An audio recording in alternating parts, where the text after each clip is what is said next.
lot of people often ask me what would have happened in 1986 if Vinnie Vincent, instead of having been a part of the legendary Vinnie Vincent Invasion, the hottest band of 1986, had instead worked with a gentleman by the name of Axl Rose, Duff McKagan, Izzy Stradlin.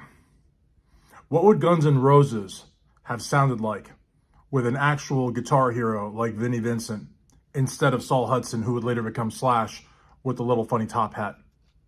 It's an interesting question. I don't know. Let's talk about it. Thanks for watching Sight Sounds Flavors on YouTube, sightsoundsflavors.com. If at any point in time you like this video, smash that like button. Please subscribe to the channel, ring the bell for notifications so you won't miss a single video, and leave a comment down below. I've often thought about that because, like, songs like Do You Want to Make Love? No Substitute. Boys Are Gonna Rock. You know, real rock anthems. Imaginative. Slash. I mean, he couldn't play that if he wanted to. Like, imagine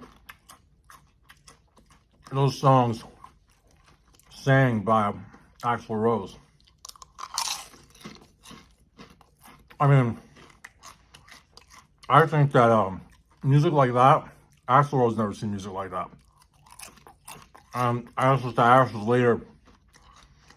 I think that it would also have been interesting to see what Guns N' Roses would have sounded like with a guy that could play a lead and rhythm simultaneously, like Vinnie. I mean, Izzy could have gone out, gotten a Slurpee, a Slim Jim, you know, a bag of Funyuns, you know, hung out backstage maybe, played some video games, come back. Vinnie would have already handled the rhythm guitar parts and would have been playing the solo by the time he got back with his cute little hat. So the thing is, because, you know, he did have a hat. He didn't have a top hat, but he had like one of those like used shoe salesman hats. And the thing is that Izzy, you know, he really was in and out, you know, so much that he didn't even get to see in Velvet Revolver, you know. But you know how someone like Vinnie Vincent there, he could have been like, Izzy, you know,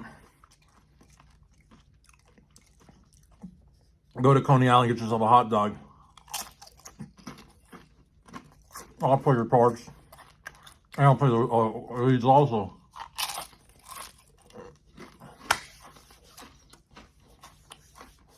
Or anybody interesting. But no, it didn't happen. And Guns N' Roses is a pretty decent band, I would think. Like, they got inducted into Rock and Roll Hall of Fame. They had a big deal with Geffen. You know, well, you know, it would have been interesting to see what they could have done with Vinnie, because they would have gone from just being like some random Hollywood band to legends. I mean, you think about it, the Pistols, the New York Dolls, they only had one record. The Invasion had two. And to this day, I mean, I can't pretty much go anywhere here in Louisville, Kentucky without hearing the Vinnie Vincent Invasion on the radio or seeing somebody with a VVI shirt. I mean, good Lord, he lives in Nashville. It's a rock star from Louisville. It's not even a 3-hour drive.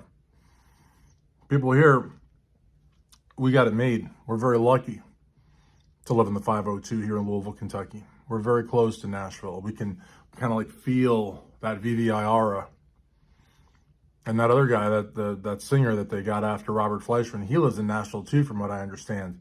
Bill, I think his name is. I don't know. I don't remember his name. It's not important. The young guy, the kid. But the reality of the matter, though, is that with Vinnie this close, I mean, we benefit. I mean, you know, a lot of people say Nashville is really like not just for country music, but for all music. Nashville has become kind of like the it place to be if you want to make music, whether that means cut it in the studio, get it mastered, you know, CDs, vinyl, cassettes. They're still making them. Maybe not like they used to, but they're still making them. And it's all being done in Nashville.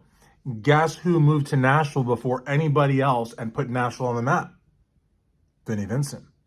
I mean, I know that people are gonna be like, well, that's a heck of a stretch, but not when you think about it. When you really think about it, who was in Nashville before Vinnie Vincent? just a bunch of inbred, rednecks and, hillbilly trash. But when Vinnie moved there, then all the Hollywood people, they were like, holy moly, look at this gold mine.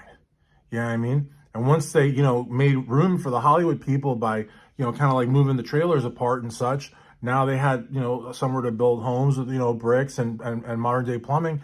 All these Hollywood celebrities came over there and they started putting music studios in there, indoor plumbing, electricity and all that. And the thing is, now Nashville is just like a hop in place with music studios. And it's all because, honestly, let's be real here. It's all because of Vinnie Vincent, So anyways, it would have been interesting. I got to say, all jokes aside, about the inbreeding and all that, because that's not really true. I don't think.